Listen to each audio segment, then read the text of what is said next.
Red Line Logbook here for Chapter 8 of Wistoria. We start off where we left off with the fight between Thon and Will, where Thon is just launching attack after Will, and Will is just dodging, wondering, does this really need to happen right now? The main reason why Will isn't concerned about this fight with Thon is because he's more concerned about Colette being attacked by Julius. And so Will's primary goal is to save Colette from Julius. Oh, and Julius? Man is smart. Like, he knows that Colette can either block or dodge his ice attack, and so what he does is he attacks one of the magic traps that are at her feet, activating it and just causing a massive explosion in her face. Obviously, this betrayal of Thon is being broadcast to the entire stadium and all of the people watching, and so Professor Edwards' commentary on this is basically, no matter what your issues you might have, betraying your teammate and fighting is something that is unacceptable, and all of the observers who are watching this are of course going to take points off of Will and Thon for doing this, and there's a high possibility that they might not get picked to join the tower. And of course, Professor Edwards is saying that as if it is a bad thing, but at the same time smiling at the fact that Will is not having points doctored against him, because once again, Professor Edwards is kind of a prick. Also, there are multiple viewing orbs, so the audience can watch every single team at the exact same time, and what they're seeing is that every single team is fighting a Julius, which means Julius uses ice magic to clone himself and then send him after all the other teams, including the one that Will is fighting, or Colette specifically. And these ice clones may not be as strong as the original, but they are apparently more powerful than most of the students because he's wiping out entire teams left and right. Jagner, the elven top student, also was attacked by a Julius clone, but he took him out easily. In fact, he's actually kind of impressed by Julius that he was able to create such a spell. He examines a shard of the clone, and what Jagner realizes that this is, and he says, a Magja Wanda's, and it trails off, heavily implying that this is probably one of Elfie's new magic that she created. How Julius got his hands on it is unclear, but most likely it's because the Ice faction is a faction. It's not just Elfie. She might be the head of it, but there are other people who are involved, and they most likely have someone there who's a member of Julius's family who wanted to give him an edge. At least that's my theory on the matter. Back to the fight with Will, Thon summons a guardian, which is basically a animal made from specific magic. In this case, Thon, it's fire magic, whose job it is basically to guard and fight for its master. And it charges immediately at Will, which actually surprised Will for a second, because apparently guardians are mostly used to absorb attack, so it's basically used as a shield. The fact that it's being used as a weapon to attack head-on is unique for Thon. Will dodges the first attack, cuts its wing off, and then starts to charge at Thon, but it instantly regenerates. Will was not expecting it to have such a fast regeneration rate, which means this is also special to Thon, and Will comes to the realization that he has to destroy the core if he wants to defeat this thing. But it's not going to be that simple, because one, the bird can apparently breathe fire itself, so it's not just a close-range fighter, it's also a mid-range fighter. And second, Thon is also attacking, so Will basically has to fight two opponents at once now. Fortunately for Will, he has his sword and also his rock gauntlet, which he can use to deflect attacks. So he's got a sword and a shield. Professor Edwards is currently amazed at what he's seeing. He's not commentating anymore, he's just watching the fight,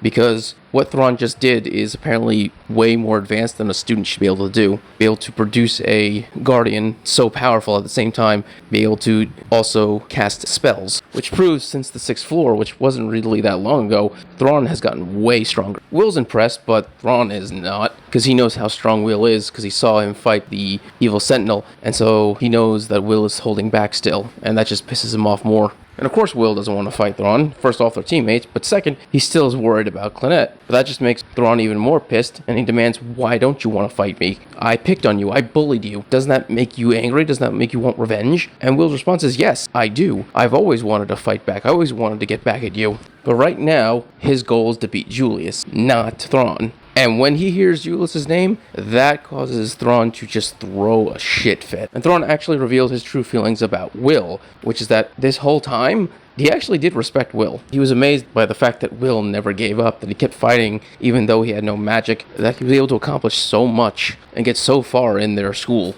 And this legitimately impressed Thon for so long. But the thing is, unlike Thon, who was impressed by Will, Will never even considered Thon and that pissed Thon off. The way Thon saw it is that mean that Will didn't respect him, didn't care what he thought, what he did, what he accomplished, and that he wasn't worth anything. And Thrawn demands that Will stop ignoring him and look at him, not at Julius, at him. He is his equal, he is the one that he should be fighting. Will, finally realizing how Thon felt about him all this time, accepts his feelings and decides to fight him properly. So yeah, these two did become a rival friend thing like I thought they would.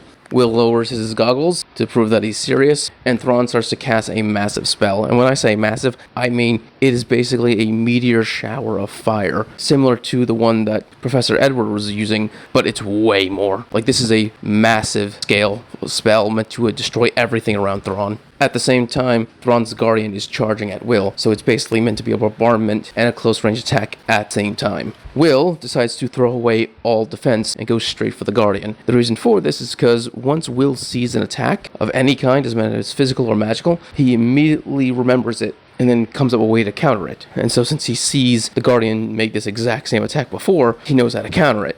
He outruns all of Thrawn's explosions and cuts the core of the Guardian, killing it. He then charges straight at Thrawn. Thrawn, on the other hand, is impressed that Will went straight in for the win. He had no interest in trying to guard or block or anything. He just took down the Guardian and then went for Thrawn. Thrawn then decides he's also going to take on Will head on as well. Pulls up his wand and starts to cast a massive spell. And this is basically going to be their final attack on each other, where one of them is going to win and the other is going to be taken down. But before they can finish their duel, a giant earth wall separates them. And it's such a sudden surprise that it knocked both Will's sword and Thrawn's wand out of their hands. And all you hear is Colette screaming, "Stop it." Yeah, so those two, because they were so enthralled in their fight at the end there, they forgot Colette even existed. But they're actually happy now that she's safe and that she defeated the Ice Clone. But she's also now half naked because she had to fight the Ice Clone all by herself. She then starts scolding Thrawn for getting in Will's way, because this is the only way Will can get into the tower, and Thrawn is ruining it. He then threatens her, and I say that loosely because, like I said before, he likes her, so he doesn't actually intend on hurting her. But she just shoots that down and says, "No, you are going to stay there, you are going to shut up, and Will is going to go on ahead without us, and he's going to defeat Julius." Will then gives Colette his cloak, thanks her, says sorry to Thrawn for ending their duel, but he promises to fight him properly next time. Of course, Thrawn is pissed off about this because he finally got his shot and it was taken from him, which really sucks for Thon. Like, to have someone just steal away your possible closure that you've been looking for, that's kind of fucked up. Colette kind of fucked him on that, I'm not gonna lie. But once again, it is Thrawn's fault for picking the fight now of all times. Then a little jump forward and we see the first team to enter the arena is Julius and his team, of course, because they literally were taking out or either stalling every other team with an ice clone. But before Julius can properly celebrate and give himself praise, that's when Will walks in. And so the final battle will begin next chapter. Alright, if you enjoyed this video, subscribe, give it a thumbs up so you enjoy more Wistoria and other things. Thank you and have a great day.